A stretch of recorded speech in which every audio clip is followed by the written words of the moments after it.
صاحب عام الیکشن میں آپ کراچی سے ایم پی اے بنے ایک سیٹ سے، ابھی تک آپ سندھ اسمبلی میں نہیں آئے، تو پارٹی والے کہتے ہیں کہ حافظ صاحب کو باہر بیٹھ کے پریس کانفرنس سے بہتر ہے کہ سندھ اسمبلی کے ایوان میں آ کے عوام کا مقدمہ لڑنا چاہیے، آپ کیوں نہیں آ رہے؟ پیپلز پارٹی والے ایسی مذاق کرتے ہیں،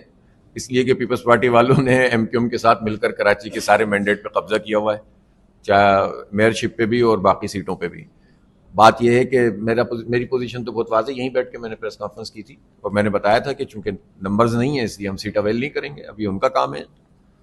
نمبر، جس کے نمبرز پورے ہیں وہ سیٹ اویل کرے، جس کے نمبرز پورے نہیں ہیں وہ جو جا رہا ہے وہ تو جرم کر رہا ہے نا، تو میں تو اس جرم میں شریک نہیں ہو سکتا۔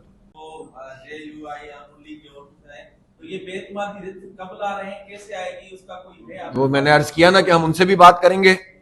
اور انشاءاللہ جماعت اسلامی کے لوگ تو ہیں ہی، اور ہماری پی ٹی آئی کے دوستوں سے بھی بات ہو رہی ہے، اللہ نے چاہا تو اس میں کوئی ایسی شکل بنے گی کہ جس میں بہتر ہو جائے گا، اور میں اس میں ان سب کے بزرگوں سے گزارش کروں گا کہ درمیان میں نہ آئیں وہ